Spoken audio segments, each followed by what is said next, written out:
Hey folks, welcome back to Only Best Fantasy Novels. My name is Robin, and today I want to talk about Late Eclipses, the fourth or fifth, probably the fourth book in the October Day series by Seanan McGuire. And this is the point now where in the series where, okay, we've had a few books, standalone books under our belt to get introduced to the character and the world and all of that. We can start looking at multi-book arcs. And that's pretty much what this book kicks off, whilst very much maintaining a self-contained story. So what is this book even about? Lately things have been quiet for Toby, and she's been finding life relatively peaceful. The trouble with peace is that it never lasts. When one of her oldest friends is struck by a mysterious illness, it becomes a race against time to save the people she most cares about, because this illness is a contagion and it's starting to spread. So, like I said, this is very much a point now where Seanan McGuire has a well-established world. We're pretty much in it for the long haul. This is, like I said, this is for the fourth or fifth book. If you're here, you're pretty much a fan of the series, so she can start to be a little more invested in how she plays with our engagement and that kind of thing. So yeah, so this is at its core, this is still very much a standard urban fantasy pulp action adventure entry kind of thing. Like, we have a deep mystery that Toby has to get involved in. There's plenty of action. It's very high paced. It's high octane. It does all the usual stuff that all of Seanan McGuire's books seem to do. It expands the world in a new and interesting direction. There's some really cool revelations that come up in this book, and you can just tell that it's laying the groundwork for what's going to come, almost inevitably. In this particular book, one of the really cool things is that we finally get to look at how the hierarchy of the fairy world in this, how the political hierarchy of this fairy world works. And you can imagine why we would get a look like that, given Toby's penchant for drama, let's put it. So yeah. And we also find out quite a bit more about the magic of how fairy works. Once again, not because Seanan McGuire decides she needs the info dump. That's the really cool thing about her. Like, these expansions, they always come as a result of something going wrong, because things almost never stay going right in these books. Something always goes wrong, and for us to figure out what's going on, we need a little more context to the story, and that's how we get this information. So there's that.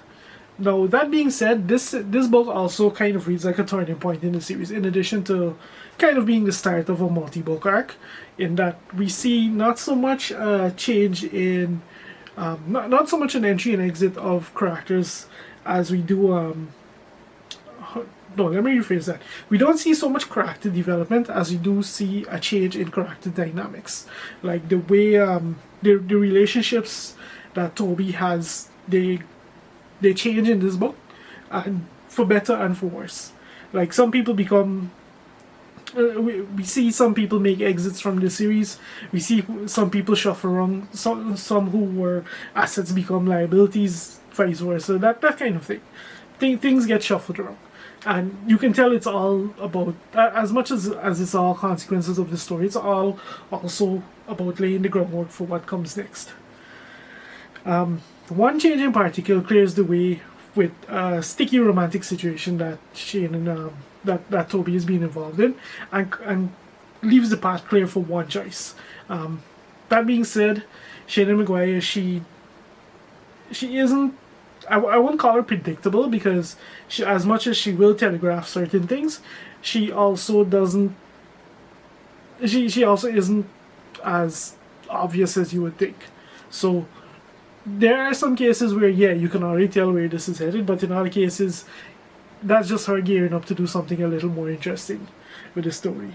So so there's that. And then, like, the coolest part of this particular book for me is the introduction of some new mysteries. Like, at this point, we have quite a few books of context and regarding this world and the events and some of the things that have happened. And with this book, deeper questions begin to get raised of things that were, like, events that were mentioned, and okay, fine, they were just accepted as historical fact. But this book, you begin to wonder what was the purpose of that. Like, why did this have to happen? Why is there something else going on? And more importantly, what does that bode for the future? That kind of thing. Like, there is quite a bit of mystery going on here, and this book starts. This book, I don't know if it'll so much as delve into that mystery so much as it just points out, hey, you realize this is a thing, right? So be warned with that. And like I said, as much as I keep going on about this being the kickoff to a larger arc, a multi-book arc, it's still very much a self-contained story, and it's a really good one at that. Like, this one is there's some very strange stuff that happens in this book. As always, Seanan McGuire has a really creative take on her vision of this fairy world, and we see that once again in this book, in just the world building elements that come into it. So yeah, and of course, given the shifted dynamics in this particular book, we get to see Toby deal with these situations in new ways, in different ways. She has more resources to draw, or she's lost particular resources that she can no longer count on, and these kind of things. So it isn't quite business as usual, while at the same time it is very much business as usual.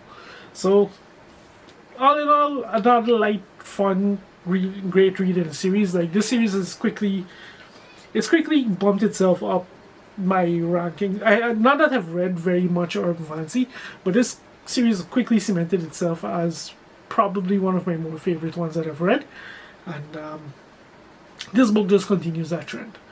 It's probably going to be a little while until I can get to another one again, but I'm already looking forward to seeing how the story continues, especially now that we have some seeds planted that we just know are going to take the story in some very interesting, and I hope some very action-packed directions. And yeah, that's kind of my thoughts on Late Eclipses by Seanan McGuire. Either 4th or 5th book in the October Day series. If you've made it this far into the video, thank you very much for watching, and I'll see you next time.